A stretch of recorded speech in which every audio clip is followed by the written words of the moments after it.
Okay, welcome to Creekside Book by Book for August 4th. It's crazy that it's already August, but here we are. And today we're going to go through numbers 11 through 14. And as we have been walking with the people of Israel from Genesis till now, they went, God called Abraham to the land, and they were in the land, and then they went to Egypt, and now they're on their way back from Egypt.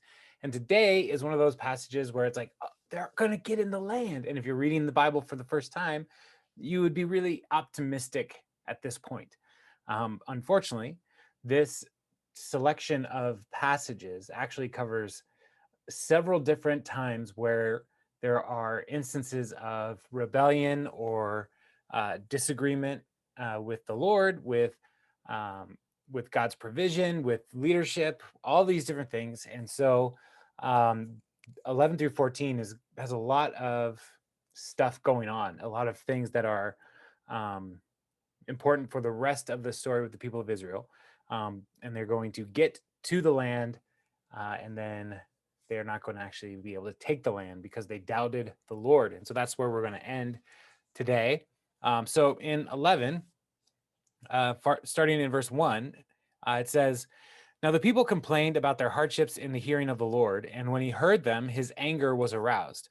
Then fire from the Lord burned among them and consumed some of the outskirts of the camp. When the people cried out to Moses, he prayed to the Lord, and the fire died down. So that place was called Taberah, because fire from the Lord had burned among them." And so here they're leaving Sinai, as we saw last week. And so the people on the way are complaining, murmuring. So much murmuring in the Old Testament, in the Exodus and the wanderings. They're complaining, and God hears it. And so what happens is fire starts burning around the edges of the camp. And it doesn't look like anybody is wounded or hurt in this, but there was fire that got their attention.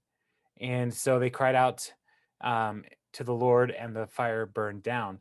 And so this is probably about 3 days away from where they were as they are traveling. The whole journey to the border of the promised land that they're going to get to could have taken like 11 days. And so 3 days into this journey, they're complaining. It's too hot. It's too dusty. Why can't we stay where it's nice and fertile by Sinai? All these different things that they might have been complaining about. But the Lord is like, stop it, and a little bit of fire, and then calm down when they cried out. And throughout the Bible, we see fire is a sign of divine activity, even when the pillar of cloud and fire guides them. When the Lord shows up, when the tabernacle is dedicated, fire comes out from the tabernacle and consumes the altar. And so fire is something that they are taking, uh, very seriously, that this is something God is up to. And so they recognize what it was and they stop. But that's just setting the tone for the rest of our passage today, because it picks up in verse 4. "The rabble with them began to crave other food. And again, the Israelites started wailing and said, 'If only we had meat to eat. We remember the fish we ate in Egypt at no cost, also the cucumbers, melons, leeks, onions, and garlic. But now we have lost our appetite. We never see anything but this manna.' The manna was like coriander seed and looked like resin. The people went around gathering it and then ground it in a hand mill or crushed it in mortar. They cooked it in a pot or made it into loaves, and it tasted like something made with olive oil. When the dew settled on the camp at night, the manna also came down. Moses heard the people of every family wailing at the entrance to their tents. Then the Lord became exceedingly angry, and Moses was troubled. He asked the Lord, 'Why have you brought this trouble on your servant? What have I done to displease you that you put the burden of all these people on me? Did I conceive all these people? Did I give them birth?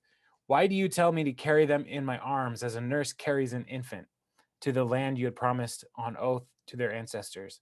Where can I get meat for all these people? They keep wailing to me. Give us meat to eat. I cannot carry all these people by myself. The burden is too heavy for me. If this is how you are going to treat me, please go ahead and kill me. If I have found favor in your eyes, and do not let me face my own ruin." So Moses is doing real good here.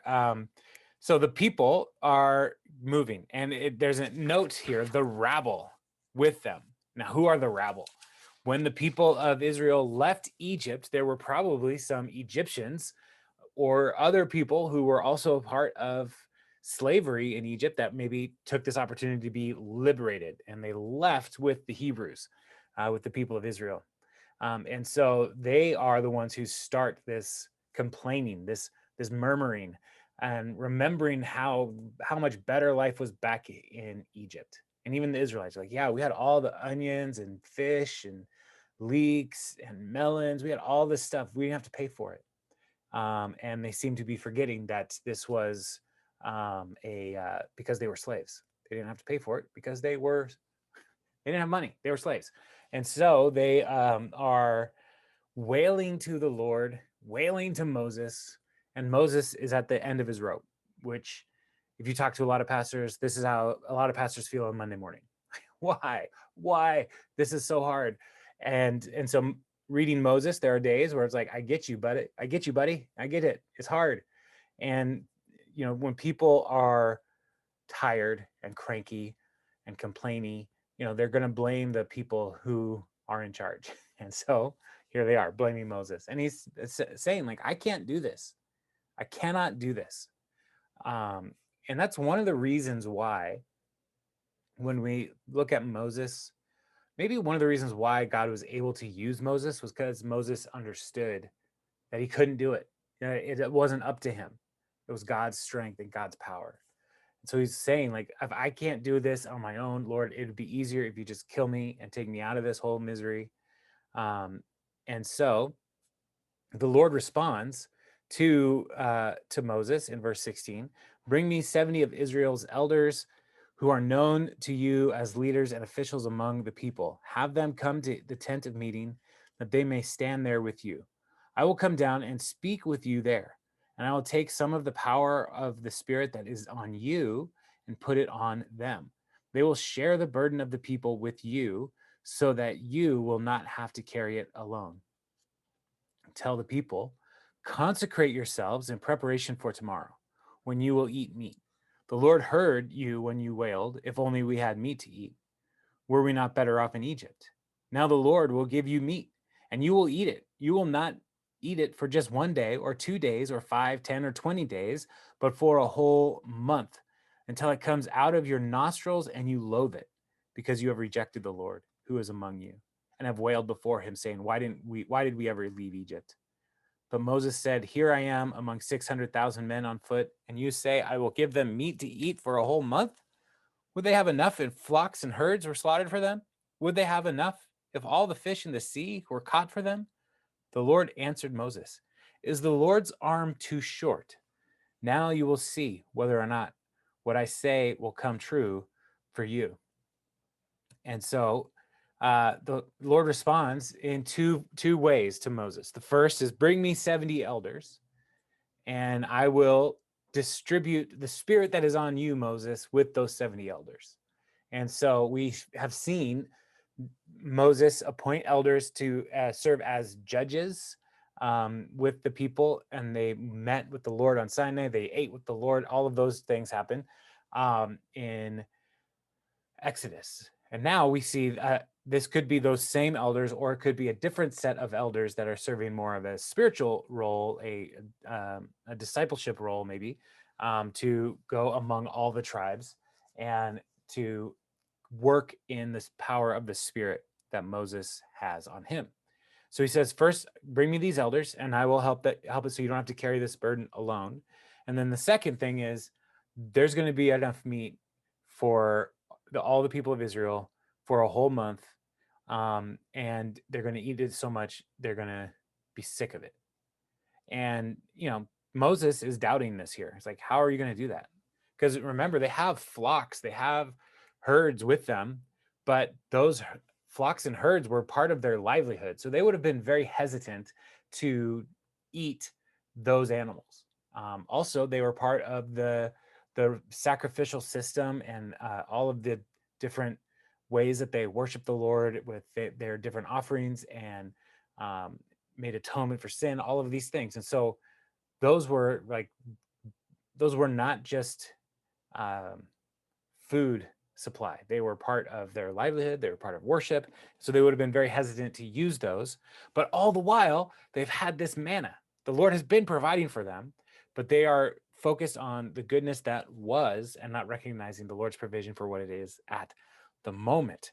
And so, yeah, so the Lord's like, I'm going to do what I say, and you will need to trust me in this. And so, verse 24, then so Moses went out and told the people what the Lord had said. He brought together 70 of their elders and had them stand around the tent. Then the Lord came down in the cloud and spoke with him, and he took some of the power of the Spirit that was on him and put it on the 70 elders. When the Spirit rested on them, they prophesied, but did not do so again. However, two men whose names were Eldad and Medad had remained in the camp. They were listed among the elders, but did not go out to the tent. Yet the Spirit also rested on them, and they prophesied in the camp. A young man ran and told Moses, Eldad and Medad are prophesying in the camp. Joseph, son of Nun, who had been Moses' aide since youth, spoke up and said, Moses, my lord, stop them. But Moses replied, are you jealous for my sake? I wish that all the Lord's people were prophets, and that the Lord would put his Spirit on them. Then Moses and the elders of Israel returned to the camp. All right, so this is the first response to Moses' problem.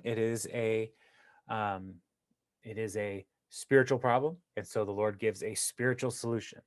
And so these elders are brought to before the Lord, and they are filled with the Spirit, and they begin to prophesy.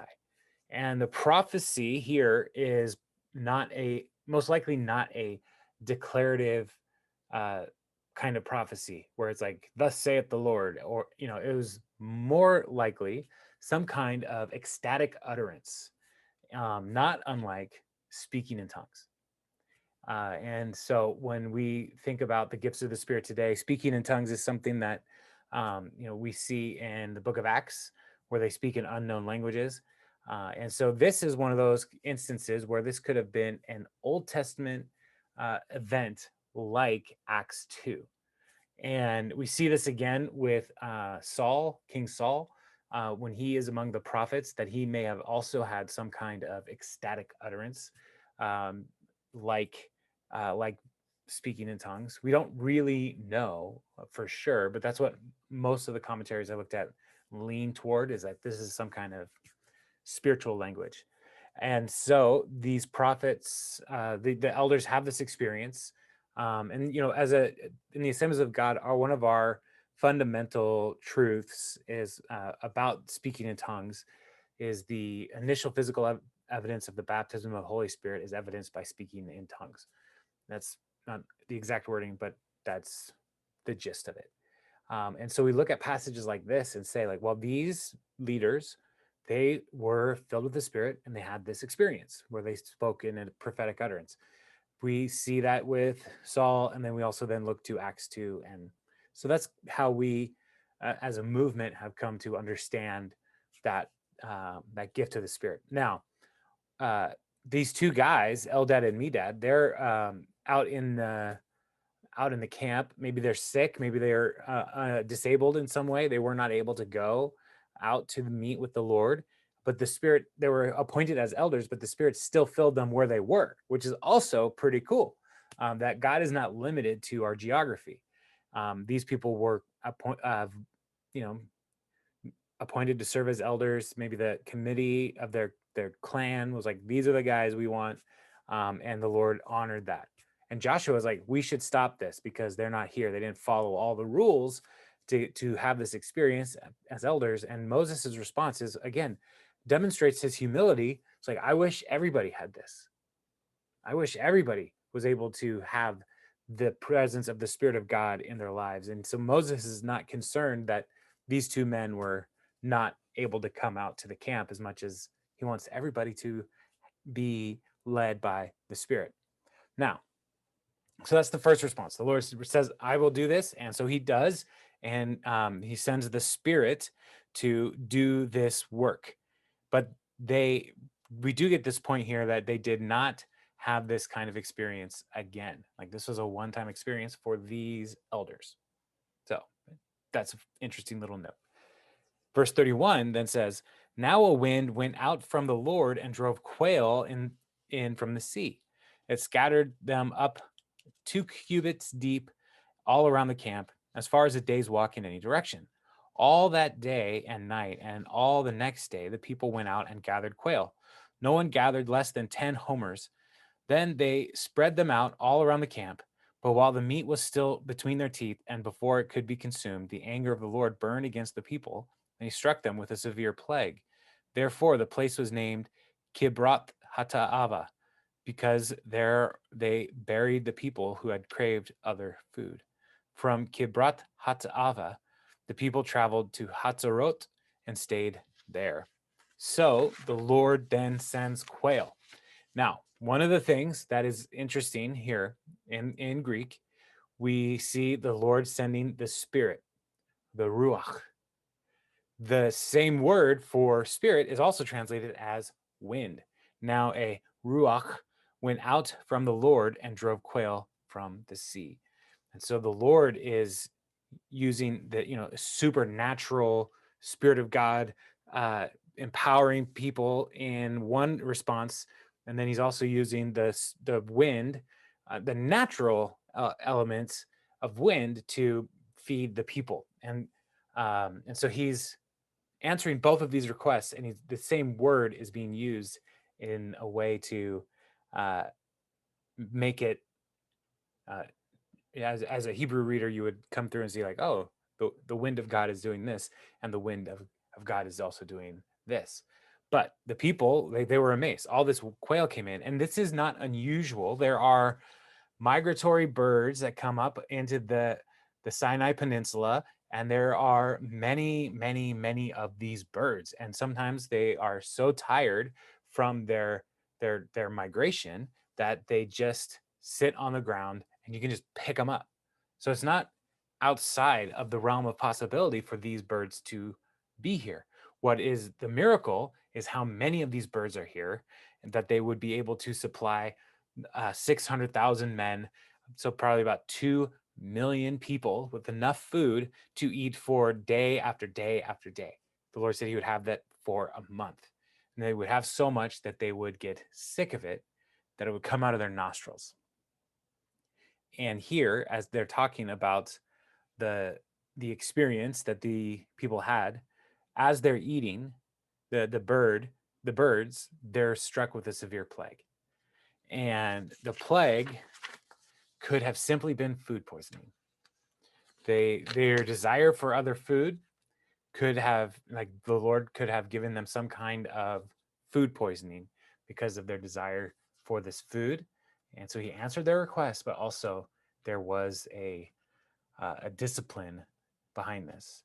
Now, the reason I'm saying, like, there were commentaries who said it could be food poisoning, but I've also experienced food poisoning, and you feel like you're going to die. And so, like, this is in line with the plague that happened, and then also there were people who did die as a result of their desiring other food, of not trusting the Lord.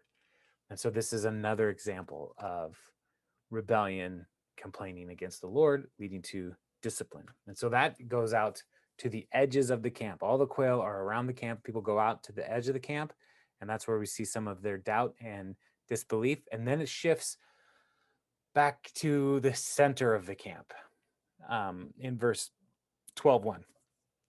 Miriam and Aaron began to talk against Moses because of his Cushite wife, for he had married a Cushite. Has the Lord spoken only through Moses? They asked. Hasn't He also spoken through us? And the Lord heard this. And so Miriam and Aaron are Moses's older siblings.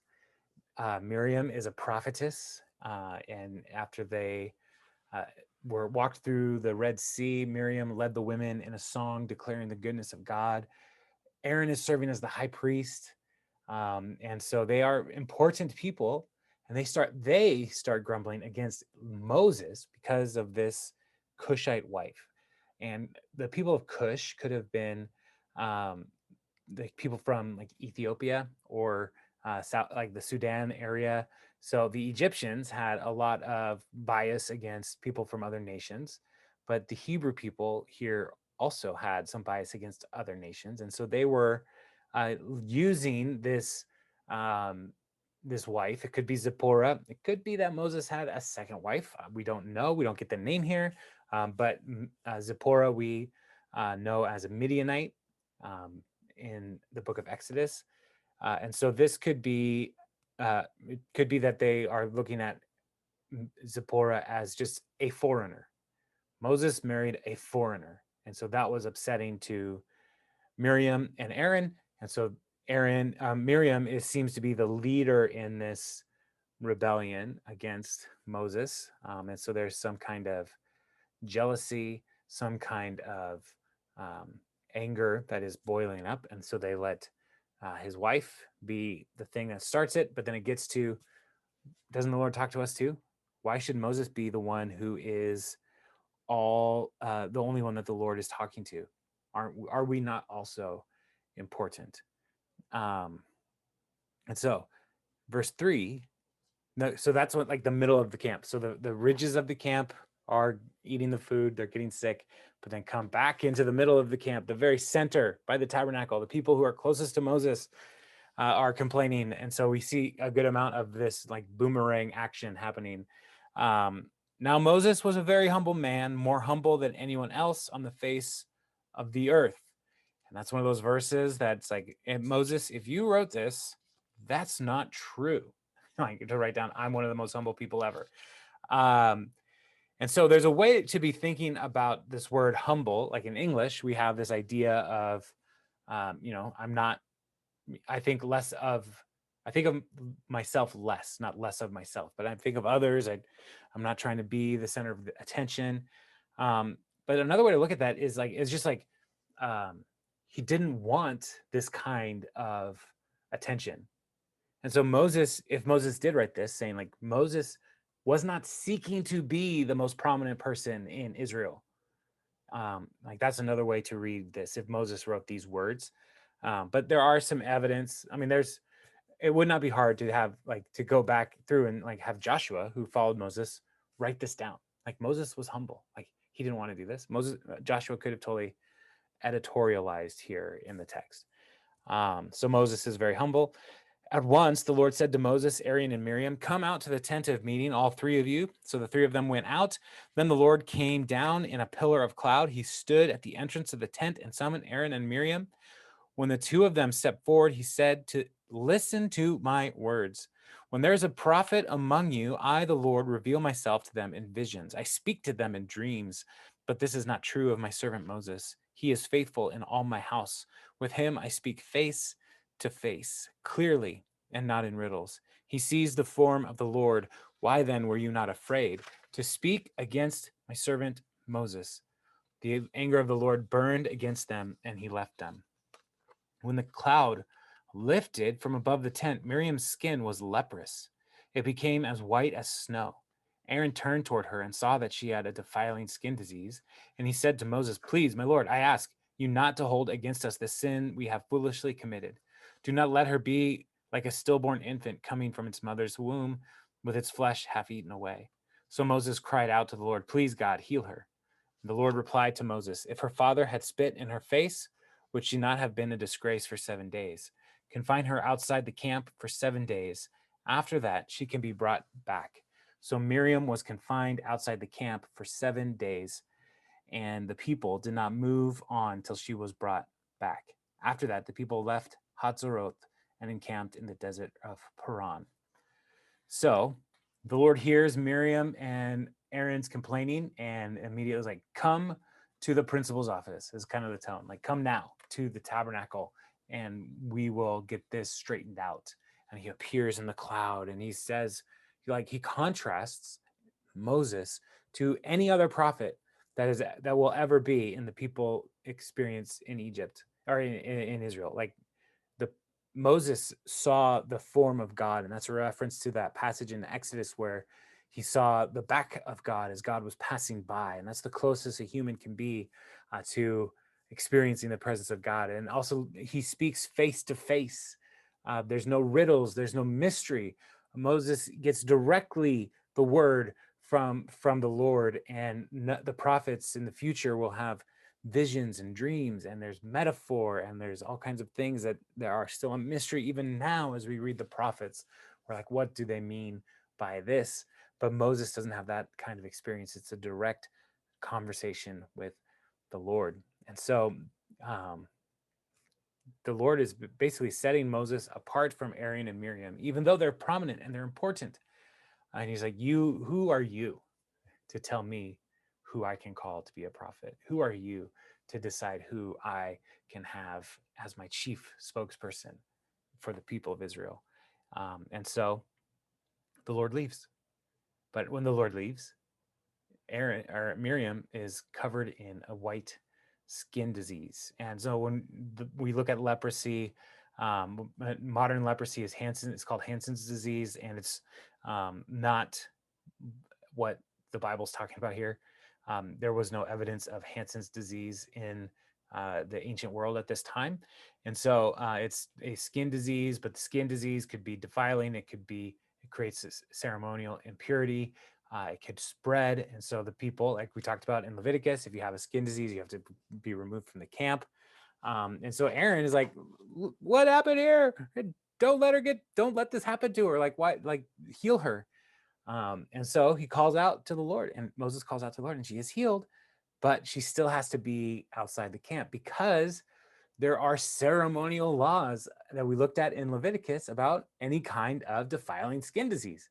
And so to bring her back into full fellowship in the community, she has to go through the whole process. Even though she was healed in an instant, she was still defiled or made impure. And so she had to go outside the camp and do the whole 7 days of purification before she could come back in. And during that 7 days, the people, they didn't keep going up to the land. They waited, but they were. This would have been a time for Miriam to reconsider the way she thinks about her brother Aaron or Moses, and how the Lord has called him, and how the Lord wants to use Miriam and Aaron as well. And so the so that is the center of the camp. So the people closest to Moses are also rebelling. The people seem to be falling apart as they are making their way to the land that God had promised. And so they forget God's provision. They forget his power. They forget the miracles that he has done.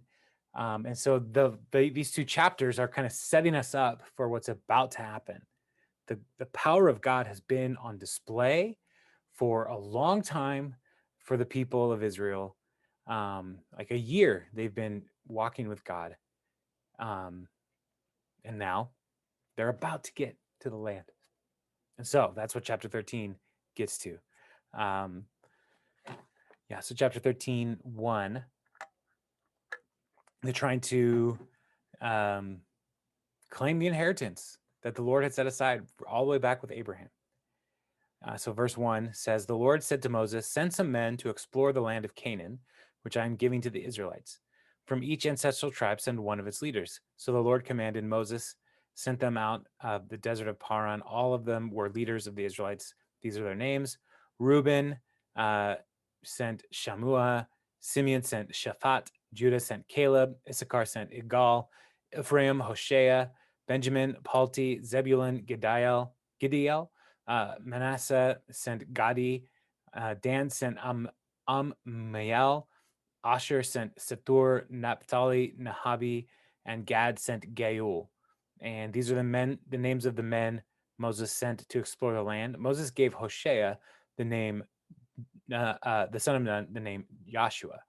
Then Moses sent them to explore Canaan. He said, go up through the Negev and on into the hill country.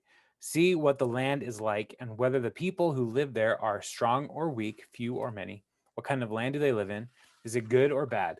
What kind of towns do they live in? Are they unwalled or fortified? How is the soil? Is it fertile or poor? Are there trees in it or not? Do your best to bring back some of the fruit of the land.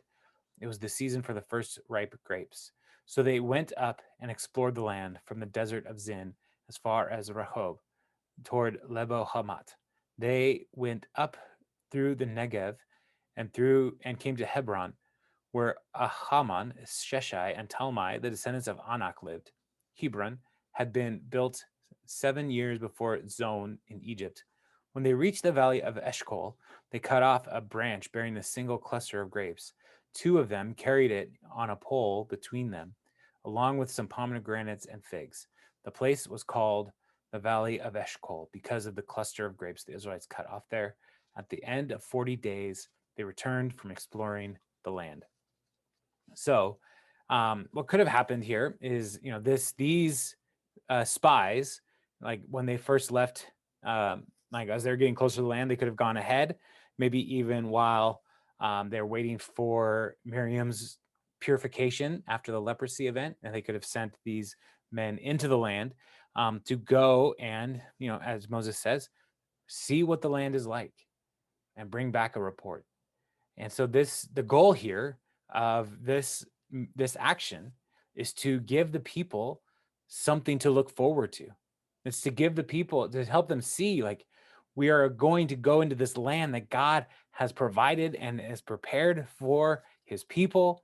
And so go and see the land, and let's come back and let's let the people know like what we're going into. And it seems good. I mean, they see, there's cities, there's farms, there's fruit, there's all kinds of good things. There is a challenge though here. They see that there are some people who are the descendants of Anak. The Anakites is what we call them. And we will see that those are often considered to be the Nephilim, who are the giants, maybe. As we go back to Genesis 6, the sons of God saw that the daughters of men were pleasing, and they took them. And so are there fallen? These are these fallen angels that were impregnating women and creating these supernatural types of beings. And that's what the people are concerned about. And so they go and they spy it out. They bring back the fruit, which like looked beautiful, but the Anakim are there. And so in verse 26, it says, they came back to Moses and Aaron and the whole Israelite community at Kadesh in the desert of Paran. There they reported to them, and the whole community assembled and showed them the fruit of the land. They gave Moses this account: we went into the land to which you sent us, and it does flow with milk and honey. Here is its fruit. But the people who live there are powerful, and the cities are fortified and very large.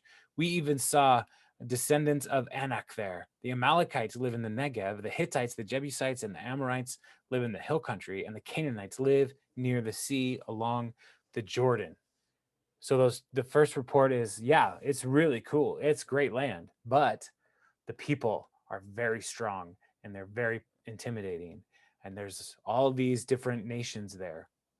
Then Caleb silenced the people before Moses and said, we should go up and take the possession of the land, for we can certainly do it. But the men who had gone up with him said, we can't attack those people. They are stronger than we are. And they spread among the Israelites a bad report about the land they had explored. Then they said, the land we explored devours those living in it. All the people we saw there are great size. We saw the Nephilim there. The descendants of Anak came from the Nephilim.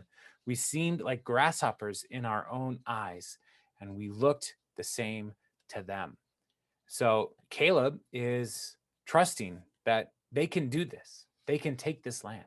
There's 2 million Israelites, 600,000 fighting men, and that were a part of the census at the beginning of the book of Numbers. And so Caleb believes they can do it. He's remembering what God has done in the past, but the majority of the spies come back to, no, these are giants. These are giant men. They're Nephilim. And so we are not able to do this. And so this created more doubt throughout the whole camp that they could possibly take on these different people. And so chapter 14, That night, all the members of the community raised their voices and wept aloud. All the Israelites grumbled against Moses and Aaron, and the whole assembly said to them, "If only we had died in Egypt or in the wilderness. Why is the Lord bringing us to this land only to let us fall by the sword? Our wives and children will be taken as plunder. Wouldn't it be better for us to go back to Egypt?" And they said to each other, "We should choose a leader and go back to Egypt." Then Moses and Aaron fell face down in front of the whole Israelite assembly gathered there. Joshua, son of Nun, and Caleb, son of Jephunneh, I don't know, who were among those who had explored the land, tore their clothes and said to the entire Israelite assembly, "The land we passed through and explored is exceedingly good. If the Lord is pleased with us, he will lead us into the land, a land flowing with milk and honey, and will give it to us. Only do not rebel against the Lord, and do not be afraid of the people of the land, because we will devour them. Their protection is gone, but the Lord is with us. Do not be afraid." And so uh, this bad report is rocking the camp. It's going all throughout. People are afraid. Moses and Aaron are grieving. They're on their face. They're praying on interceding with the people. Joshua and son of Nun, they're ripping their clothes, which is a sign of mourning and great distress. But Joshua's distress is not in the possibility of going and fighting for the land. His distress is in the doubt of the people. And so he gets up and he reminds them again that the Lord is with us. The Lord is the one who fights for us. The people of the land do not have the protection of the Lord. And so Joshua is, this is really the moment where Joshua starts to take some prominence in the people's eyes. He's been assistant to Moses, but now he's stepping into a place of boldness, of courage, and knowing that God is on his side. And the people still doubt. And their doubts are essentially saying, like, they're either our children and wives are going to be taken plunder, or we should leave and go back to Egypt. And so the great turnabout here is that the people who want to go back to Egypt are worried about plunder. Those are the people that the Lord will now bring a discipline on. So they're responding to Joshua and Caleb crying out to say, "Let's do this." Verse 10, but the whole assembly talked about stoning them. Then the glory of the Lord appeared at the tent of meeting to all the Israelites. The Lord said to Moses, "How long will these people treat me with contempt? How long will they refuse to believe in me? In spite of all the signs I have performed among them, I will strike them down with a plague and destroy them, but I will make you into a nation greater and stronger than they." And so the Lord is essentially saying, let's start over, Moses, with you and your descendants. These people do not trust me. These people are doubting me. These people have no faith. But Moses, you have faith. We can start again. Moses said to the Lord, "The Egyptians will hear about it." The people that we just defeated, the people that you just rescued us from, they'll hear about this. By your power, you brought these people up from among them, and they will tell the inhabitants of this land about it. They have already heard that you, Lord, are with these people, and that you, Lord, have been seen face to face, that your cloud stays over them, and that you go before them in a pillar of cloud by day and a pillar of fire by night. If you put all these people to the death, leaving none alive, the nations who have heard this report about you will say, the Lord was not able to bring these people into the land he promised them on oath, so he slaughtered them in the wilderness. Now may the Lord's strength be displayed just as you have declared. The Lord is slow to anger, abounding in love, and forgiving sin and rebellion. Yet he does not leave the guilty unpunished. He punishes the children for the sin of the parents to the third and fourth generation. In accordance with your great love, forgive the sin of these people, just as you have pardoned them from the time they left Egypt until now. So Moses' plea is, if you do this, you, Lord, will lose honor. The people will think that you are weak. The people of these nations will think that you have no power. And so instead, Lord, use these broken inferior people to display your power, is essentially what Moses is praying here. And the Lord replied, I have forgiven them as you asked. Nevertheless, As surely as I live, and as surely as the glory of the Lord fills the whole earth, not one of those who saw my glory and the signs I performed in Egypt and in the wilderness, but who disobeyed me and tested me 10 times, not one of them will ever see the land I promised on oath to their ancestors. No one has treated me with contempt. No one who has treated me with contempt will ever see it. But because my servant Caleb has a different spirit and follows me wholeheartedly, I will bring him into the land he went to, and his descendants will inherit it.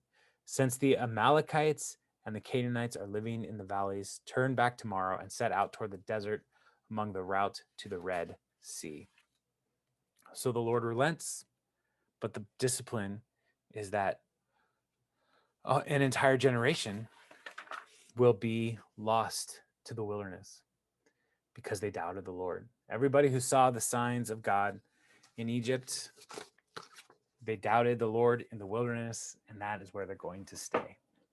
Um, but Caleb and his faithfulness, Caleb will inherit the land, and he will lead them. And we'll see when we get to the book of Joshua that Caleb becomes a key leader in Joshua's leadership team. Um, but verse 26, the Lord said to Moses, how long will this wicked community grumble against me? I've heard the complaints of these grumbling Israelites, so tell them, as surely as I live, declares the Lord, I will do to you the very thing I heard you say. In the wilderness your bodies will fall. Every one of you, 20 years old or more, who was counted in the census and who has grumbled against me, not one of you will enter the land I swore with uplifted hand to make your home, except Caleb, son of Jephunneh, and Joshua, son of Nun. As for your children that you said would be taken plunder, I will bring them in to enjoy the land you have rejected. But as for you, your bodies will fall in the wilderness. Your children will be shepherds here for 40 years, suffering for your unfaithfulness until the last of your bodies lies in the wilderness. For 40 years, 1 year for each of the 40 days you explored the land. You will suffer for your sins and know what it is like to have me against you. I, the Lord, have spoken, and I will surely do these things to this whole wicked community, which has banded together against me. They will meet their end in the wilderness, and they will all die. So the men Moses had sent to explore the land, who returned and made the whole community grumble against him by spreading a bad report about it. These men, who were responsible for spreading the bad report about the land, were struck down and died of a plague before the Lord. Of the men who went to explore their land, only Joshua son of Nun and Caleb son of Jephunneh survived. When Moses reported this to all the Israelites, they mourned bitterly. Early the next morning, they set out for the highest point in the hill country, saying, now we are ready to go up to the land the Lord promised. Surely we have sinned. But Moses said, why are you disobeying the Lord's command? This will not succeed. Do not go up, because the Lord is not with you. You will be defeated by your enemies, for the Amalekites and the Canaanites will face you there. Because you have turned away from the Lord, he will not be with you and you will fall by the sword. Nevertheless, in their presumption, they went up toward the highest point in the hill country, though neither Moses nor the ark of the Lord's covenant moved from the camp. Then the Amalekites and the Canaanites who lived in the hill country came down and attacked them and beat them down all the way to Hormah. So the Lord's essentially his curse is shared. You, this whole generation, you will die in the wilderness. Your children will inherit it, but you will not. And then also only the spies who were casting doubt. There was not a plague through the whole land, through the whole camp. It was only the 10 spies who were doubting the Lord. They experienced the plague and died. And I just find it so amazing that the people the next day, they're like, okay, well, let's try now. We just doubted God, and he said he's not with us, but let's try. Let's see. And Moses warned them, no, don't. You will die. You will lose. And that is exactly what happens. And so for 40 years, from this point all the way to Joshua, the people wander in the wilderness. And this doubt, this rebellion, this murmuring and complaining against the Lord keeps the people of Israel outside of inheriting the land.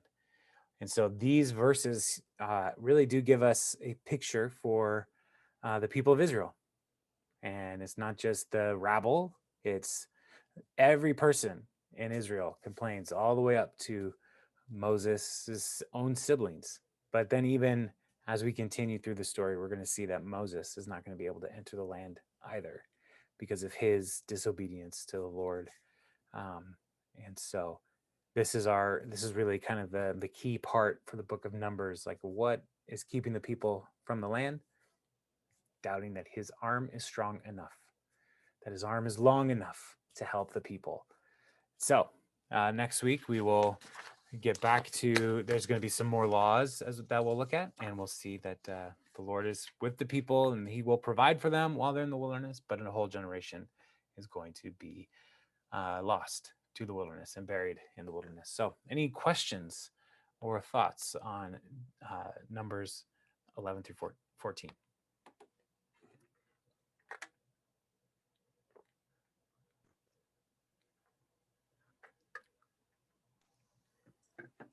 Well, I always have questions. Yeah, that's great. Well, I'm astounded. We go back to the beginning portion when he was given him meat. He, no kidding, he gives him a lot. If you look at the caption down below, whatever thing it was, the measurement, it's like a ton. He gives them Yeah. 10 tons of meat per grouping. That's amazing. Yeah, a homer of meat is like a wheelbarrow full, like that much meat, and so they all get 10 of those to So is eat. that per person? I guess, yeah. I mean, it's a lot. So He wasn't kidding. yeah, and like the way he talks about it is like you're gonna be so sick of it, it's gonna be coming out of your nose. Like that's gross. Like, and if you're thinking about food poisoning, and maybe vomiting up the food, like that's the plague that they're experiencing. Like, sometimes it comes out with great force. Sometimes it comes out your nose. So, speaking from experience. Anyway, uh, so yeah, it's a pretty intense discipline for the people. So, yeah, it reminds me of those. My dad always told us the story that when his mother first caught him smoking cigarettes, she sat him down and made him smoke the entire pack in one sitting, and he never smoked again. So that's kind of what brought to mind with, you're going to be eating so much meat that it's going to be like coming out your nose. Like, it's like, oh, you want meat? I'll give you meat. Kind of like how I feel about leftovers. Is this ever going to go away? Leftovers. I'm like, I'm making so much because I'm eating it for another week. All right. Yeah. It's the day after Thanksgiving when you're like, how many more days am I going to be eating turkey? Yeah, that was my Thanksgiving. More days. So yeah. Any other thoughts or notes from these passages? I had a question. Mm-hmm. I was really curious why Miriam was punished in the way that she was punished and Aaron was not. My translation was saying that they were complaining, so it didn't necessarily say that it was Miriam who started the complaining, but that it was a joint effort. And so I was just curious as to why, if you read anything about like why she was punished in the way she was. And Aaron. Well, there's a subtle indicator here that Miriam may have been the leader in this effort because she was listed first. And so that's one of the reasons that people say, well, she may have received this punishment because she may be leading, because the text says Miriam is the one who's bringing this up.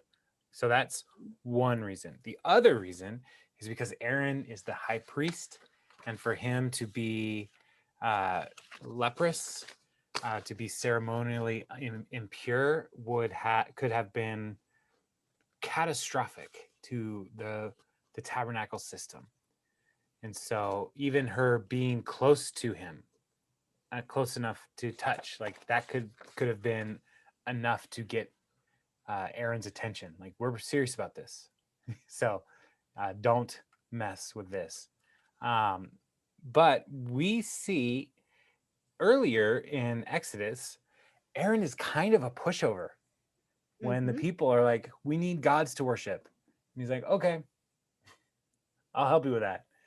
Like he knows not to make an idol, but he does it anyway. So Aaron is not the most strong-willed person in the text so far. And so that may be part of, you know, why Miriam was a little bit more strong-willed, a little bit more of the leader, and Aaron was more of a follower. It's kind of what some of the commentaries were saying. So Well, isn't he the one that he says that he put the gold in the fire and it just came out like a serpent? it came out like a calf. Yeah. Oh, a calf. Yeah, not a serpent, a calf. Yeah. Yeah. Things happen to Aaron. Aaron doesn't seem to take any ownership of things happening. So yeah. So it's not fair. It doesn't seem fair, right, Sydney? Like that Aaron didn't get leprosy and Miriam did. That doesn't seem fair. But yeah, that's what I found. Because I've wondered that too. Like they're both doing this. Why? So what I found in the research was it seems like Miriam is the leader and Aaron is a high priest. Like that would not go great. So Yeah, makes sense. yeah.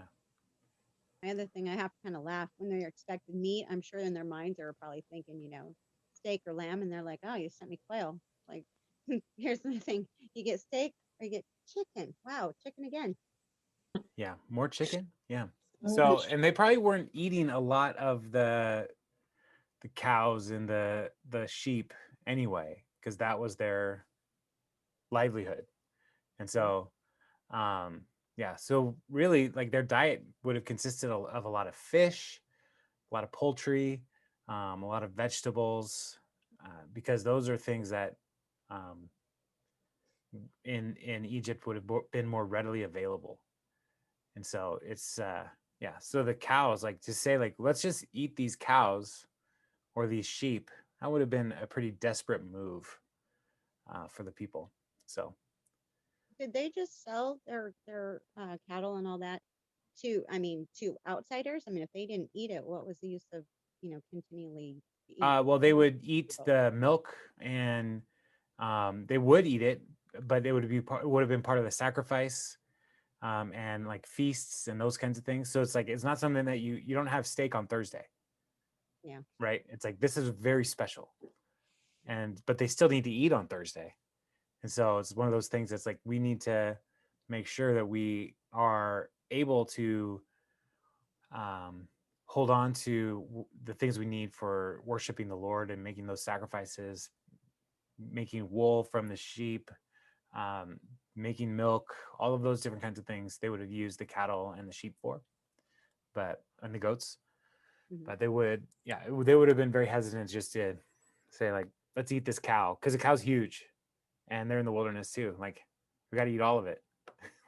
There's no Yeah, way good to luck. really preserve it. So, yeah. No refrigeration.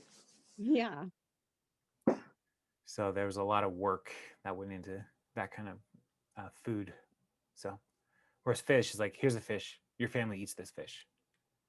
So, This just seems yeah, like they're you know the crossroads for them.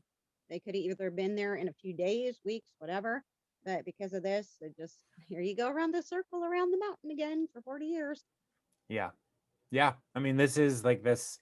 This is one of the most tragic passages in all the Old Testament.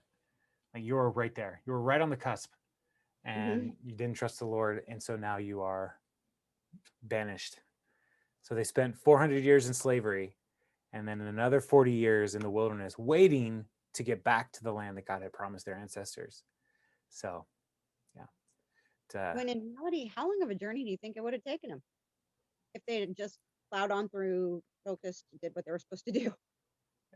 like 2 weeks Yeah. to get to the land, and then when we read Joshua, they do have a season of conquest that I think is like a few years of actually defeating and war and driving out the people. Um, but yeah, so the trip is not long to get to Israel or the promised land from Egypt, but people have a way of making God's plans take longer than they need to. So, True. yeah. So the trip wasn't long, but the journey. What? Wow. Wow. That's good, Christy. Yeah. Yeah.